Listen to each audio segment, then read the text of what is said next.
Bonsoir à tous, c'est Grosby88 en direct de son atelier. Alors, messieurs, dames, ce soir, donc les end-stops sont montés, branchés, connectés. J'ai paramétré CNCJS avec quelques paramètres pour mettre en place les limites physiques, les hard limits on appelle ça.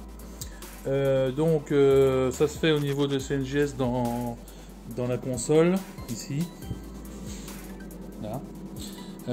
En tapant quelques codes bien précis. Donc on active le homing grâce au code $22. On met 1 pour activer ça. Alors à ce moment-là, le CNJS et d'autres logiciels du même type se mettent en sécurité. Et il faut impérativement déverrouiller pour pouvoir bouger les axes ici. Ici on a le bouton de mise à l'origine qu'on fera tout à l'heure en test. On peut réinitialiser la machine, etc. Ici j'ai bougé, vous voyez les X, je l'ai bougé de 400 vers le X+, le Y+ de 300, le Z je l'ai remis quasiment, il est tout en bas. Donc on va pouvoir remettre tout ça jusqu'au capteur, quoi. J'ai également réglé quelques paramètres de vitesse. J'ai fait une recherche rapide du homing à 1000 mm/min et une recherche lente une fois qu'il a touché la première fois à 100 pour déclencher, et après il recule d'1 mm. Une fois qu'il a trouvé son zéro, il se repositionne d'1 mm pour libérer le switch. Voilà le principe. Donc écoutez, on va mettre ça en route et puis voir un petit peu comment ça se passe. Je vous apporterai une explication technique après sur le cas particulier de mes capteurs N-Limit qui ont un concept qui fait qu'il faut faire une manip sur ce genre d'installation pour que ça fonctionne correctement. Je vais vous expliquer ça après. Alors bon, j'y vais. Je vais positionner la caméra au niveau du Z, parce que ça commence par le Z. Hein, donc on va se mettre au niveau là pour que vous voyez bien ce qui se passe. Voilà. Là on voit bien le capteur, on voit aussi la petite cale que j'ai faite en bois. Donc c'est parti, je lance le homing. Hein. Donc j'appuie sur le bouton bleu origine. Et c'est parti, donc le Z y va. Donc vous voyez que ça déclenche une première fois rapidement. Ça s'allume, rouge. Approche lente, et voilà. Maintenant il va faire la même chose pour les axes X et Y en même temps.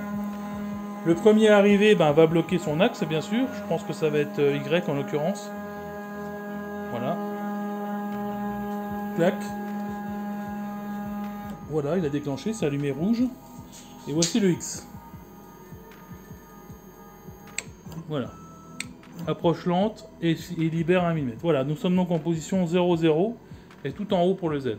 Le Z+, donc. Il me restera à faire le Z probe à brancher ici pour faire le Z- au démarrage du travail. À chaque fois que je mettrai un martyr différent en place.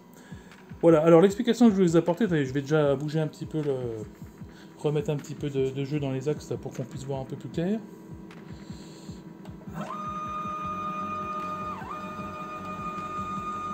Libérer l'espace de travail pour poser la caméra. Pareil pour le X.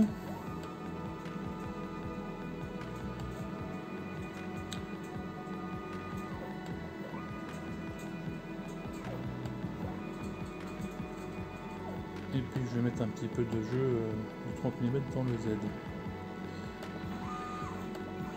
Voilà, 2 fois 30 mm. Bon, alors ce que je voulais vous expliquer les gars, c'est qu'il y a un petit souci avec les end-stop qu'on achète tout fait là, pré-câblé, que je vais vous montrer. Il m'en reste un, j'en avais un grave, je sais pas où il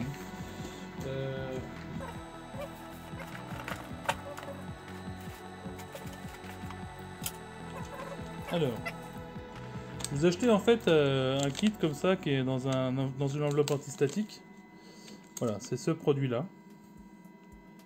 Donc ça se présente sous la forme d'un switch complet, monté déjà sur une platine avec une LED ici, le déclenchement ici, et puis la prise de branchement ici, qui est fournie avec, hein, d'un côté ça, et de l'autre côté la prise 3 broches qui vient se mettre sur la CNC Shield. Alors, ce qui se passe avec ce genre d'article, alors si on en met qu'un par exemple, X- et Y-, ça se passe bien, tel qu'il est là.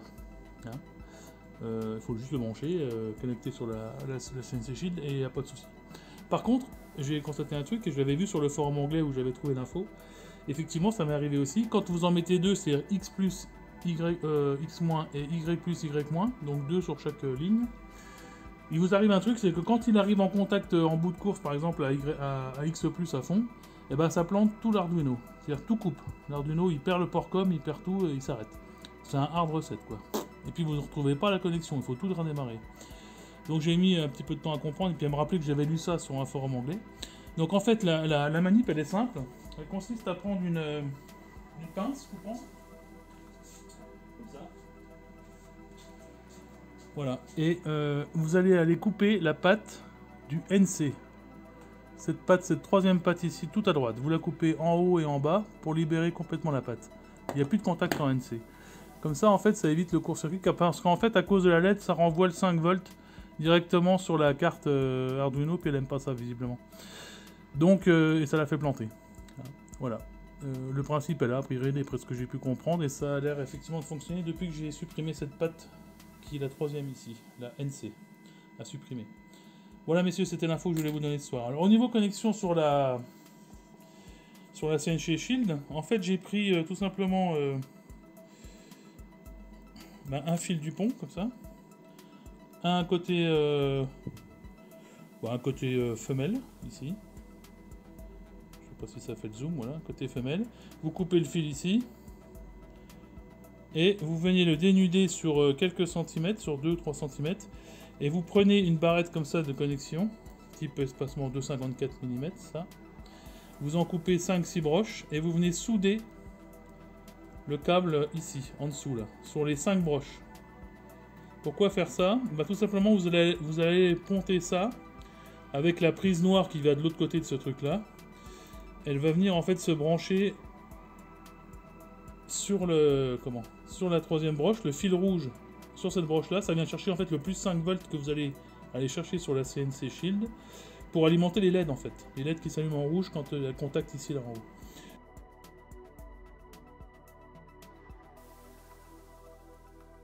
Si vous faites pas ça, il n'y a pas d'alimentation de LED, il y a juste le contact physique en fait. Alors moi je tenais à ce que ça s'allume parce qu'au moins c'est visuel et puis on voit ce qui se passe.